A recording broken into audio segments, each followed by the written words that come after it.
warahmatullahi wabarakatuh. Kami dari kelompok 5 akan memaparkan biografi, ide dasar dan pembagian dan pembaruan yang dilakukan oleh Muhammad Iqbal.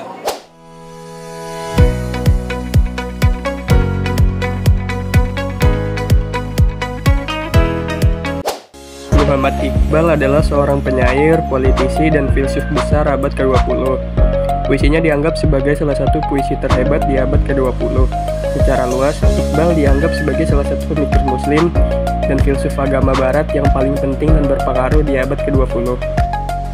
Ia biasa dipanggil dengan sebutan kehormatan alama yang berarti terpelajar.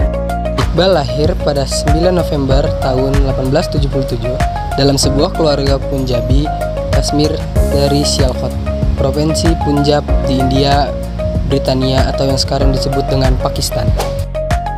Ayahnya bernama Syekh Nur Muhammad. Ia adalah seorang penjahit dan tidak berpendidikan formal tetapi seorang yang religius. Ibunya bernama Imam Bibi, seorang Kashmir dari Sambria. Ia digambarkan sebagai seorang wanita yang sopan dan rendah hati yang membantu orang miskin dan tetangganya dalam menyelesaikan masalah mereka. Pada saat berusia 4 tahun, Iqbal dikirim ke masjid untuk belajar membaca Al-Quran. Kemudian ia belajar bahasa Arab dari gurunya Syekh Mir Hasan yang merupakan kepala madrasah dan profesor bahasa Arab di Scott Mission College di Sialkot. Pada tahun 1895, ia menerima tingkat menengah dengan diploma Fakultas Seni. Pada tahun yang sama, ia mendaftar di Government College University yang dimana ia memperoleh gelar sarjana seni dalam bidang filsafat, sastra Inggris, dan bahasa Arab pada tahun 1897 dan ia juga memenangkan medali Khan Baharuddin F.S. Jalaluddin untuk penampilannya dalam bahasa Arab. Di tahun 1899, ia menerima gelar Master of Arts di Government College University dan memenangkan tempat pertama dalam bidang filsafat di Universitas Punjab.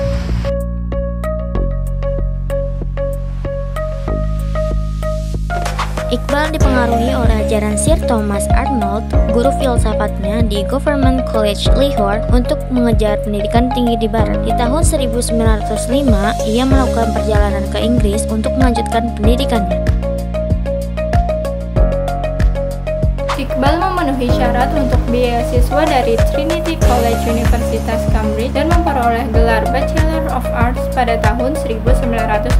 Gelar Bachelor of Arts di London ini membuatnya memenuhi syarat untuk berpraktik sebagai advokat, seperti yang dipraktikkan pada masa itu. Pada tahun yang sama, ia dipanggil ke bar sebagai pengacara di Lincoln. Pada tahun 1907, Iqbal pindah ke Jerman untuk melanjutkan studi doktoralnya dan memperoleh gelar Doktor Filsafat dari Universitas Ludwig Maximilian Munich pada tanggal 4 November 1907. Dari semua pendidikan yang ia tempuh, muncullah dasar pemikiran Muhammad Iqbal. Ide dasar pemikiran Muhammad Iqbal tentang dinamisme dan filsafat diri adalah konsep ego atau kudi. Menurut Iqbal, ego adalah pendorong yang berbeda, jadi hasil kreasi yang tercipta juga tidak sama. Menurut Iqbal, Tuhan memberikan kebebasan penuh kepada setiap ego itu untuk berekspresi. Iqbal sendiri menggambarkan Tuhan sebagai ego absolut yang berdaya kreatif paling sempurna. Pemikiran-pemikiran Iqbal tampak dalam hal-hal seperti berikut ini. Pertama, dia menggabungkan ilmu kalam, tasawuf, falsafah, ilmu sosial, dan sastra dalam pemikirannya sebagai rangka untuk memahami ajaran Islam. Dengan demikian, ia menggunakan perspektif secara luas yang membedakannya dari pemikir muslim lain yang kebanyakan parsial dan hanya menekankan pada segi tertentu. Kedua, dalam memahami kondisi umat Islam dan perkembangan pemikirannya, ia tidak memisahkan falsafah dan teologi dari persoalan sosial budaya yang dihadapi umat Islam. Ini membuatnya menjadi seorang filosof dan budayawan berwawasan luas. Ketiga, pemikiran-pemikirannya yang paling cemerlang sebagian besar diungkapkan dalam puisi yang indah dan menggugah, sehingga menempatkan dirinya sebagai penyair filosof Asia yang besar pada abad ke-20.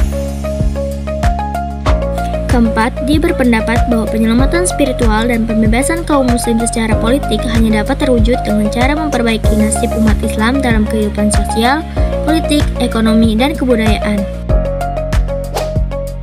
Selanjutnya adalah pembaruan yang dilakukan oleh Muhammad Iqbal. Pertama, ijtihad mempunyai kedudukan penting dalam pembaruan Islam. Kedua, kemunduran umat Islam pada hakikatnya disebabkan dalam berpikir. Ketiga, perhatian yang berlebihan terhadap zuhud, yaitu hanya mementingkan akhirat dan tidak berpikir keduniaan, membuat masyarakat tidak atau kurang memperhatikan masalah-masalah politik dan keduniaan serta kemasyarakatan. 4. Umat Islam harus mengejar ketertinggalan dengan menguasai sains dan teknologi.